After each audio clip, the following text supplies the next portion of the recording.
Good evening. Would you risk your life to save a stranger? That's a question you can only answer at the moment when a life is actually hanging in the balance. Tonight you'll see how dozens of people had the chance. Kind of glanced over my left shoulder, and on the trellis of the bridge, the steel structure, noticed that there was a gentleman sitting on the bridge. And when we passed, he was sitting on the ledge with his feet dangling over. At first, they thought the man, Matthew Buford, was just relaxing. But then police cars started to arrive. And they actually started closing the bridge and forcing us off. So you realized at this point that maybe everything wasn't okay with this fellow who was on the bridge. Yeah, definitely. Gillum estimates by the time he started taking these dramatic pictures, Matthew Buford had already been on the bridge for 10 minutes, maybe more. And now, from about 50 feet above the river, higher than a 3-story building, Buford was threatening to jump. How long you been up there, huh? Look closely behind the girders, and you can see the flashing lights of police and fire units already there, with more arriving by the minute. I'd estimate anywhere between 25 officers and fire rescue on the bridge itself, and then between West River and Kelly Drive side of the bridge, there were probably another 25 or 30 officers. So everywhere you looked, a sea of uniforms. Yeah, there was definitely a lot of people there. There were a lot of people here to make sure that this guy got out okay. That's what I thought, yeah. Rescue units were able to get there quickly because they're so close. You can see the bridge, and just a block from the river, you can see the back balcony at the local firehouse, where firefighters even have a view of the water. The station is normally staffed with 2 fire trucks plus a rescue ambulance. If a person's going to jump off a bridge, this is a great place for rescue. Oh, yeah. So on the day Matthew Buford was threatening to jump, Garrett Cuppels assumed authorities had the situation well under control. Come on, man, get down so I can go. 5 minutes now since the camera started recording, about 15 minutes since the incident began, and Matthew Buford has moved a few feet lower. As I'm recording. Is he getting ready to jump or just letting authorities know who he is? Witnesses remember police describing Buford as a homeless man who'd been in trouble before. Soon, some in the crowd will wonder if his background is influencing the way authorities are handling this case. 6 minutes after the camera started, Matthew Buford lets go with one hand, leaning out over the water. Oh, no. Police and firefighters are lining the bridge, but there's still no rescue boat in the water. That surprises Garrett and others. You can even hear people in the crowd wondering why. Located just a mile away is the headquarters for Philadelphia's Police Water Rescue Squad. Normally stationed there, a special truck equipped with a rescue boat. There's even a special dock on the river just for police. And nearby, boats for the rowing teams that practice on the river. But so far, at the bridge, there's no boat of any kind. And the situation is getting worse. Come on, buddy, don't jump. Matthew Buford is standing up, holding out one leg, apparently still thinking about jumping. Even though he's 50 feet above the water, chances are he could survive the fall. But no one knows if Buford can swim. He just kind of hung there for a while, and then the longer we watched, he started banging his head against the metal posts. 11 minutes since the camera started, about 20 minutes since the incident began, Matthew Buford is hitting his head against the bridge, clearly distraught. But even now, there's no boat. And witnesses say not even any rescuers down at the river's edge, in spite of the fact that dozens of police and firefighters are on the scene. And by this time, we were kind of shocked that there was nobody in the water. Garrett said to me, the guy's going to knock himself out and he's going to fall. A minute later, he said, I might be going swimming today. I actually commented to her that, if he jumps, I'm going to go in. But I definitely don't think that it would come down to that. Why not? I kind of assumed that they were trained to handle a situation such as this. And you're just a guy rollerblading in the park. Essentially, yeah. But Garrett Cuppels is also a medical student, trained in life-saving CPR. What's more, for 8 straight summers, he'd been an ocean lifeguard with an amazing record in water rescue. I've been in the water at least 100 times. In the water to get somebody out. Yeah. In all those cases, have you ever lost anybody? Never. It's bad either way. By now, Howard Gillam's camera has been recording for 13 minutes. It's been nearly 25 minutes since police arrived, witnesses say, maybe longer. On both sides of the river, people are watching, hoping authorities can talk Matthew Buford down. But then... As I go back to pan to get a close-up of him, he jumps. Oh! Come on, y'all. What y'all want to do? Okay, he can swim. You can swim. After he jumped into the river, he started treading water for a while. Swim! At this time, I'm thinking, okay, where's the rescue unit at? I ain't got no boat here. No matter what Matthew Buford was thinking when he jumped, now in the water, he seems to be fighting for his life. While the water temperature isn't a factor, the river is chilly but not dangerously so, Buford looks like a man who needs help. Dude ain't doing too good, man. Authorities on the bridge toss down a lifeline, but it doesn't come close. You can see it off to the right. The river current seems to be pulling Buford away from the rope. We would have had 100 boats under there. You know. By this time, it's clear Matthew Buford can't really swim. He's been struggling for almost 2 minutes in the middle of a 500-foot wide river. A rescuer would have to swim the length of a football field just to reach him. Remember, authorities were on the scene long before Buford jumped, but there's still no official rescue underway. Hey, none of them jumping out there, man. Matthew Buford is losing strength. For the first time, his head slips under the water. And then all of a sudden he went under, and I turned around to look, and Garrett was gone. There's somebody out there coming. What are they doing? Garrett Cuppels, the medical student, is in the water, swimming from the opposite shore. Matthew Buford has struggled back to the surface, but it's clear there's not much time. At that point, I just was freestyling as fast as I could. What about these 30 to 50 firefighters, police, and rescue officials? What are they doing? Really, they were doing basically what all the spectators were doing, is essentially just watching. Trying a water rescue is dangerous. People have died trying to save someone who's drowning. But remember, Garrett Cuppels is an outstanding swimmer with 8 years of experience as an ocean lifeguard. But there's a problem. The river water is murky, Garrett wears contacts, and his vision is getting blurry. You got a long way to go, and then you got 50 yards to swim, and Matthew Buford goes under again. You go under one more time, that's it. As the crowd watches, anger at the fire and police departments is building. Come on, man, they had about a half an hour. More than that. If somebody has gone down to the bottom, does that mean you give up hope? No, not by any stretch. Is there a chance that person can be rescued? The human brain has 4 minutes. You still have a good chance. Yeah. I mean, my record's perfect, and I wasn't giving up. The camera pans the water, hoping for a sign of life. We got 900 cops here. And nobody was in the water. Nobody. 30 seconds. Sunny day, too. 60 seconds. This should have been in the water beforehand. Yeah, man. On the shore, all hope seems lost. Let that shit. But under the water, about 10 feet down, near the muddy bottom, Garrett Cuppels is still searching. I dove to the bottom, took about a half stroke. I saw something flash, and I took another, maybe a half a stroke, and I opened my eyes again, and at that point, Mr. Buford and I were face to face. When you saw his face, what went through your mind? I think that was even more of an adrenaline burst. You know, put that emotion aside, focus, worry about this later, and get him to the surface, because you were going to get him back, and you're going to put him on shore. Yeah, that's why I got it. Miraculously, Garrett Cuppels has brought a drowning man back to the surface. But the race to save his life is just beginning.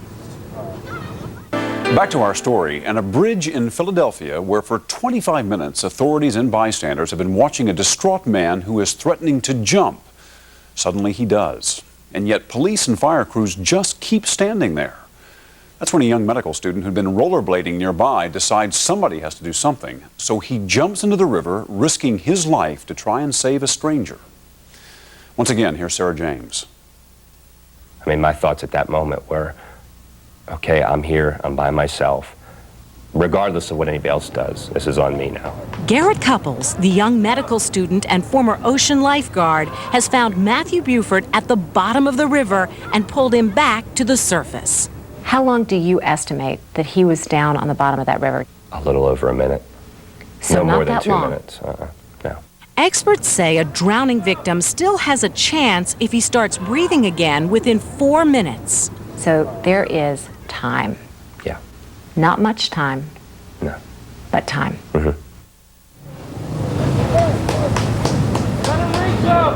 At first, it looks like Matthew Buford may start breathing on his own. I heard Mr. Buford make a sound as though he was attempting to breathe.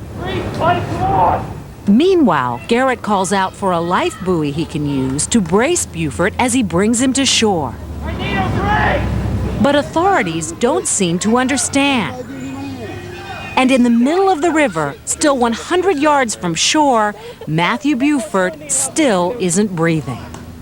And I gave him a second look, and I noticed that now his lips were getting blue. And I knew at that point, you have to make a decision. That's not an easy decision to make. No. To prevent the spread of AIDS and other diseases, modern rescue crews carry plastic equipment so they can give emergency breathing without direct mouth-to-mouth contact, part of what's called universal precautions. But remember, Garrett Cuppels isn't on the rescue squad. He was just rollerblading through the park. Now, in the middle of the river, without protection, he takes another chance, trying to save a stranger's life. I knew that it was probably going to be a couple minutes before I could get him to shore, and I don't think he could have went without breaths at all. So the fact of the matter is, you took a big risk. Yeah, I didn't think that he had a chance unless I ventilated him. They still ain't doing shit. I know, man. Come on, man. I could have rode a boat out here. By now, witnesses say it's been about 30 minutes since police blocked off the bridge, 6 minutes since Matthew Buford jumped, 3 minutes since he went under. But there's still no rescue boat. In the middle of the river, Garrett Cuppels is scanning the shore, looking for help. Did you expect somebody at the shore to be saying, this way, come this way, bring him this way? I expected somebody to give me some kind of direction. And was there any direction? No. That gotta be the stupidest rescue team in America. But now, finally, there's help on the way. Another swimmer. But it's not a policeman or a fireman. Like Garrett, just another person who was out for a day in the park. When he went underwater, Dude looked like he trying to do something. I never saw him actually jump in or swim out. I just remember looking back and he was there. And I remember thinking, I'm glad somebody's here to help. I just asked him, do you have any training? and I gulped on water, and I said, I'm exhausted. I said, okay, well, grab him under his arm, and we're going to tow him to shore. Together, the medical student and the nurse begin the agonizing swim from the middle of the river. He's breathing. But soon, an exhausted Stephen Lloyd begins to fall behind, in danger of going under himself. Remember, witnesses say dozens of police and fire rescue are on the scene, but none of them have gone into the water to help anyone. And Garrett Cuppels is still fighting the clock, giving Matthew Buford air while swimming toward shore. This is literally a case in which every second counts. Oh, I believe so, yeah. It's been more than 4 minutes now since Matthew Buford went under. Garrett Cuppels is so close to shore, now he can stand up and pull faster. Come on, get him over. As you headed towards the shore, what were you expecting to see? I expected them to have everything possible to save this gentleman set up and ready to go. And what are those things? At the very minimum, the bag masks they use to ventilate somebody and oxygen. I mean, that alone does worlds of good. Just get down here. I should have been down there. It's been more than 5 minutes since Matthew Buford went under, 8 minutes since he jumped, More than 30 minutes, witnesses say, since police and fire units first arrived at the bridge. Keep the camera rolling, man.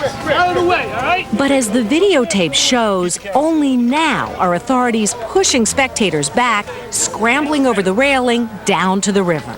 And when you get to the shore, who's there? 2, maybe 3 fire rescue, and others were on their way. Keystone Cops. Nearing the river's edge, an exhausted Garrett Cuppels is about to hand a drowning man over to authorities, hoping they can give him oxygen and use a defibrillator to jumpstart his heart. I gave him 2 breaths before I handed him over, and they pulled him on shore, began chest compressions. I remember hearing Stephen Lloyd shouting at them. Ventilate him, ventilate him, ventilate him. And they were like, "Sir, we can't, universal precautions." As incredible as it may seem, more time ticks away. Remember the special plastic breathing equipment that protects rescue crews from AIDS? Part of those universal precautions. Look again. You can see a rescuer carrying a plastic bag with the all-important breathing gear, only now on the way down to the river. And Nurse Stephen Lloyd says that wasn't the only thing missing. Garrett Cuppels, the medical student who tried so hard to rescue Matthew Buford, says he doesn't blame the crowd or the police for not jumping in if they weren't properly trained. But he says it's hard to believe, with so many authorities on the scene, that none of them knew how to make a rescue. Do you think he could have been saved? Yeah, oh yeah, Do you think he should have been saved? without a doubt. There's no excuse. Until he sat down with Dateline, Garrett Cuppels had never seen the videotape of what happened at the bridge. As he watched with us, he pointed out some of the things he believes should have been done. In the 25 minutes or so before Matthew Buford jumped, rescuers could have been getting ready with ropes on the riverbanks. And if their own rescue boat was busy somewhere else, Cuppels thinks they should have borrowed another one. I only need 10 minutes to run 3 blocks up the road. I could have bought, a blow-up raft or canoe, and I could have been down and back. After Matthew Buford jumped, Cuppel says authorities should have recognized quickly that he couldn't really swim. First couple of strokes, it looked like he was doing all right, but right now this is a man who's drowning. But most of all, Cuppel says, in the time it took for him to go into the water, and soon after, Stephen Lloyd, authorities had ample opportunity to get the proper equipment ready, including that all-important plastic ventilator bag. Now there's the guy coming in with the ventilator bag. I mean, how much does it take to get that on shore? That's ridiculous. So why didn't authorities do more? Philadelphia police and fire officials declined Dateline's repeated requests for on-camera interviews.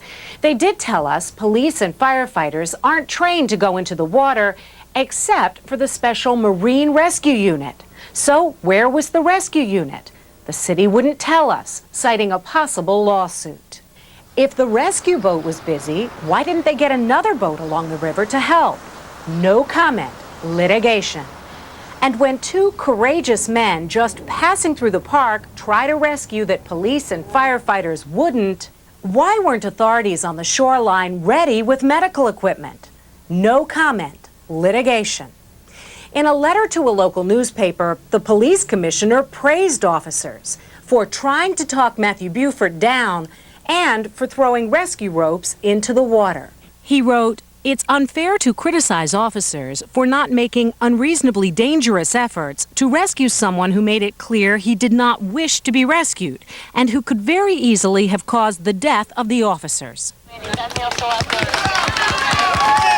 When Garrett Cuppels climbed up from the shore that day, the crowd gave him and Stephen Lloyd a round of applause. But that doesn't erase their frustration about what more could, and they say should, have been done. It's a sad state of affairs when you see as much rescue and fire and police officers in that vicinity, and this guy doesn't make it. It's needless. You sound disgusted with what happened that day. No, I am. Because a man with a family lost his life. That's shameful, and there's no excuse for it. Absolutely none. A city advisory commission is investigating the death of Matthew Buford and whether there should be changes in rescue policies and training for emergency personnel who work along the river.